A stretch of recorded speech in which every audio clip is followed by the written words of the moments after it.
when you're looking for justification for different beliefs, there are different ways you can go about finding justification. I was interested in trying to understand why it is Christians believe in the resurrection. It always struck me as, it's got to be crazy, right? Here you have this guy who purportedly dies and is put into a tomb, and 3 days later he's out walking around again. Is a miracle simply a violation of the laws of nature? And can a rational person believe that Jesus rose from the dead? In this conversation, atheist philosopher Larry Shapiro sharply challenges the Christian faith, arguing that the accounts about Jesus were written decades after the events by authors whose identities are uncertain, and that Christians believe things that, according to him, not even a 4-year-old child would accept. Standing against these accusations is John Lennox, an Oxford mathematician and renowned defender of the Christian faith. Lennox responds by examining one of the most famous arguments against miracles, David Hume's claim that a miracle is a violation of the laws of nature. Lennox argues that this reasoning is based on a mistaken understanding both of science and of what Christians actually mean when they speak of divine intervention. Are miracles incompatible with reason? Can the Gospels be trusted as historical documents? Or does unbelief also rest on assumptions that must be examined? In this video, we will analyze this intense exchange between Larry Shapiro and John Lennox and consider whether the argument presented against Christianity is truly as strong as it first appears. When you're looking for justification for different beliefs, there are different ways you can go about finding justification.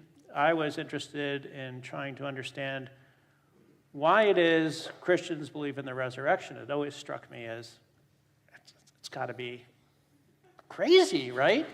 Here you have this guy who purportedly dies and is put into a tomb, and 3 days later he's out walking around again.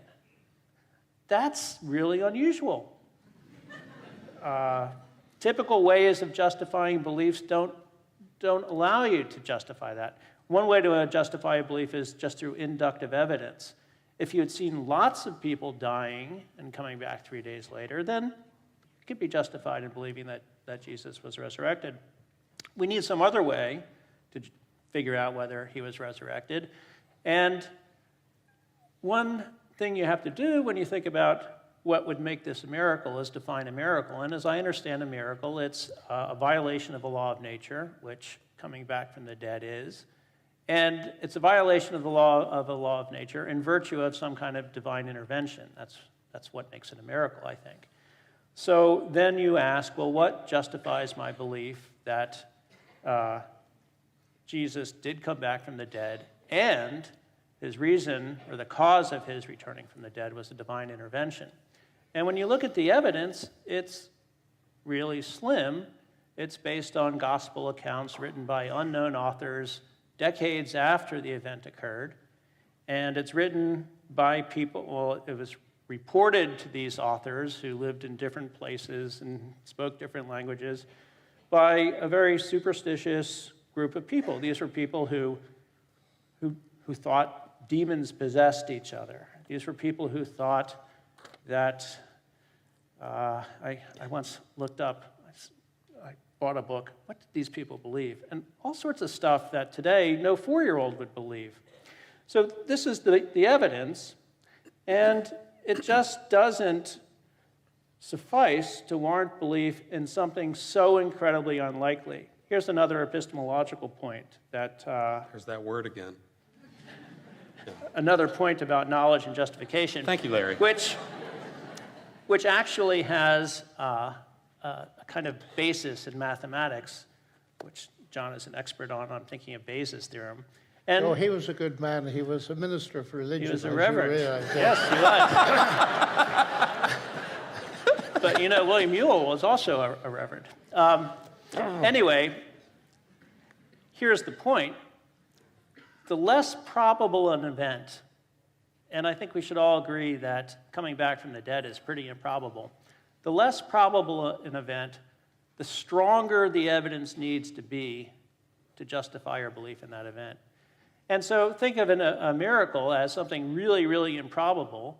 Well, that means we need a really, really good test in order to justify our belief in it.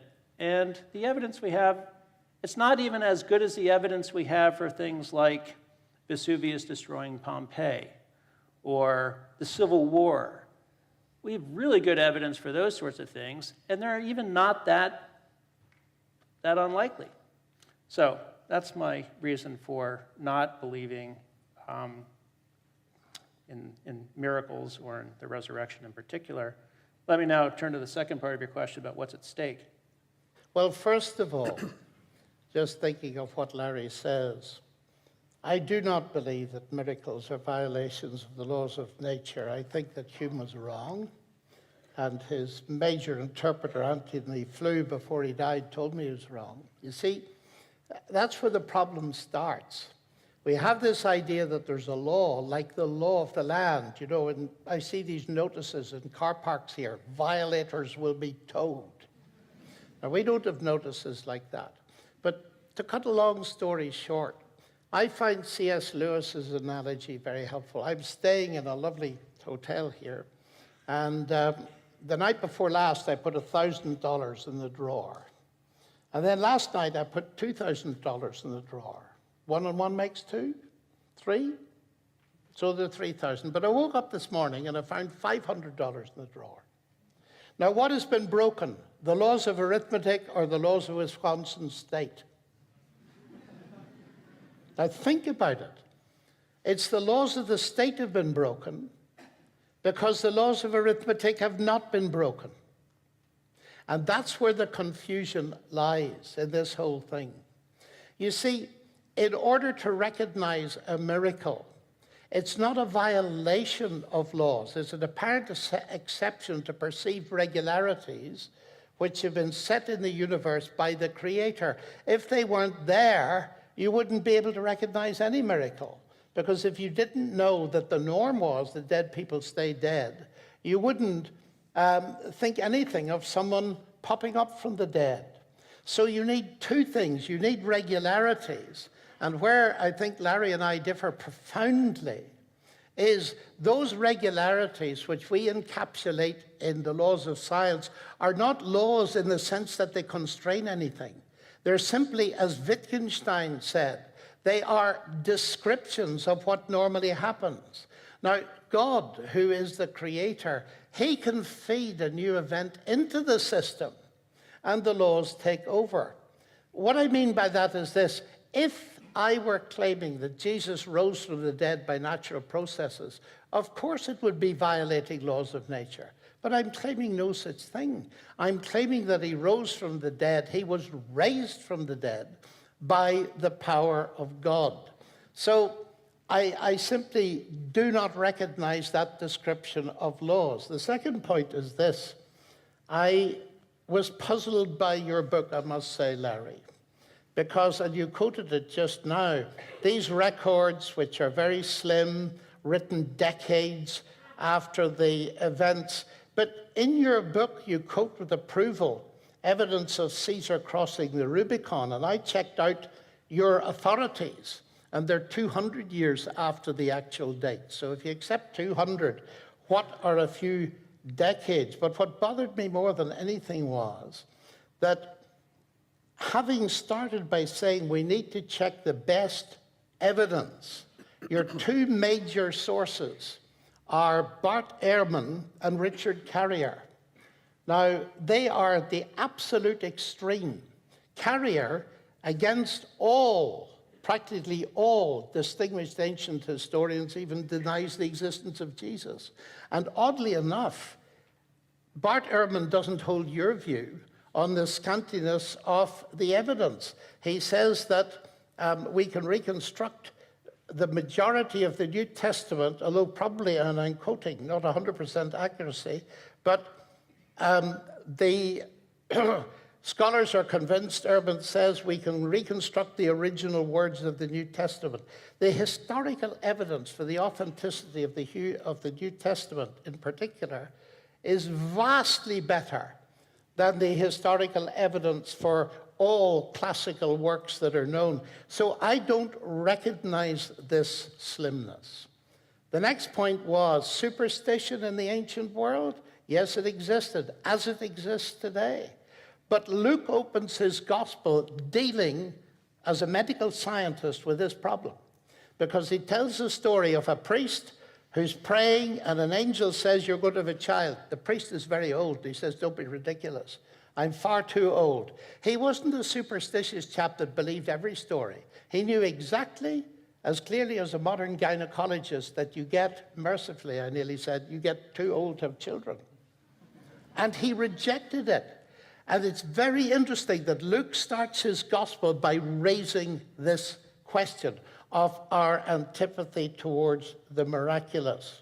Now, I certainly find Bayes' theorem very helpful. And of course, Bayes' theorem makes the point that if you've got a very improbable thing, if you bring background information in, that background information can help either increase or decrease the probability. Now, you see, when it comes to the resurrection, it is, by definition, highly improbable. How do we get at it? We don't get at it by induction because, by definition, it's unique in history. So you have to come at it by abduction, inference to the best explanation. And I've spent most of my life thinking about this, starting off at Cambridge when I heard one of the world's top lawyers making a forensic investigation of the historical evidence for the resurrection. It's cumulative. It's not absolute proof.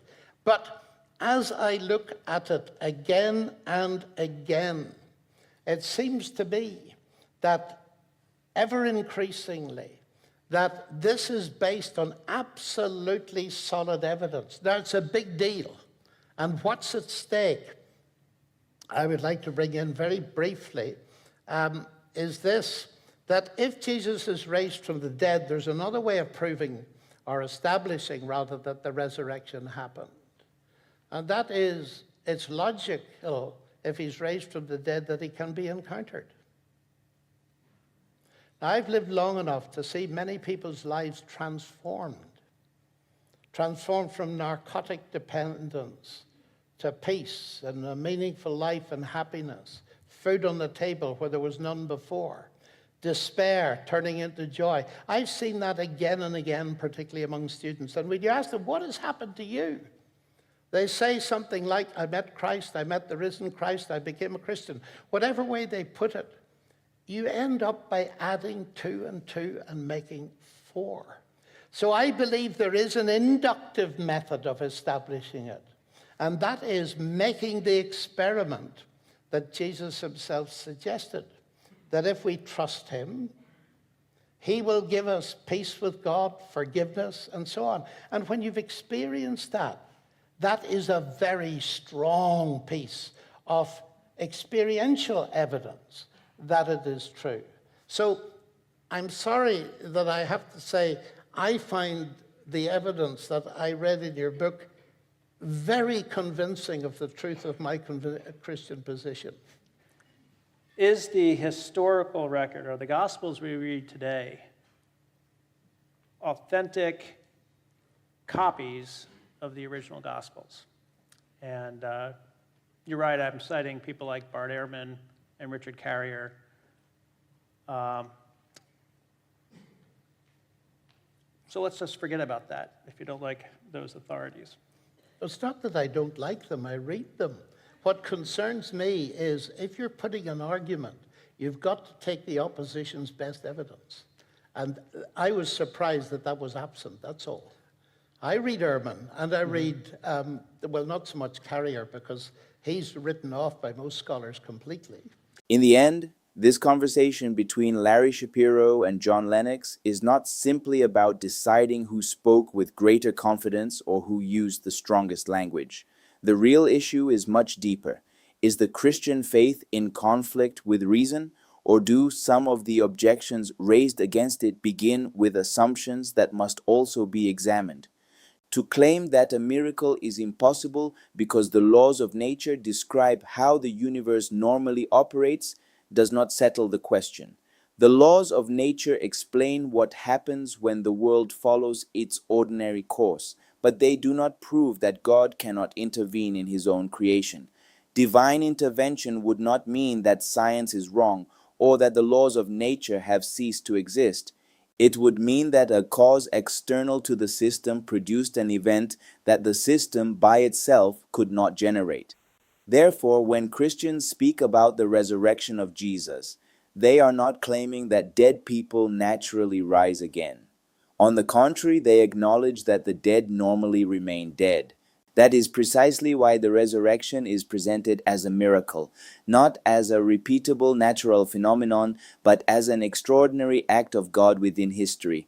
It is also insufficient to discredit the Gospels merely because they were written some years after the events or because there is debate over the authorship of certain texts. In the study of ancient history, a gap in time does not automatically make a document false. The proper questions are whether there are early testimonies, traditions that predate the written texts, proximity to eyewitnesses, consistency among the sources, and evidence capable of explaining the rise of the Christian faith. And here we arrive at one of the central points of the debate. Which explanation best accounts for the full range of evidence? The empty tomb, the disciples' conviction that they had seen Jesus alive, the radical transformation of men who had previously been afraid, and the rapid proclamation of the resurrection do not simply disappear through ridicule. Saying that Christians believe things that not even a child would accept may provoke an emotional reaction, but it does not constitute a historical or philosophical argument. The Christian faith does not ask us to close our eyes or abandon reason. It invites us to investigate a specific claim that God acted in history through Jesus Christ. This claim may be accepted or rejected, but it must be confronted with arguments, not merely with sarcasm. Unbelief also has its presuppositions, and one of them may be the prior decision that no miracle is possible, regardless of what evidence is presented. Therefore, the great question is not merely whether miracles seem improbable, but whether there is a God capable of performing them. If God does not exist, the resurrection is impossible.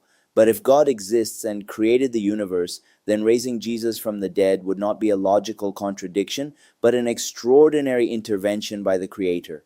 Ultimately, the exchange between Shapiro and Lennox reminds us that science describes the ordinary operation of nature, but it cannot decree that nature is all that exists. It also reminds us that the resurrection of Christ remains at the very heart of Christianity, not as an inspiring metaphor, but as a historical claim that demands a response. Each person must honestly ask, do I reject the resurrection because the evidence is insufficient, or because I have already decided in advance that God cannot act? Because if Christ truly rose from the dead, then Christianity is not merely one religious opinion among many.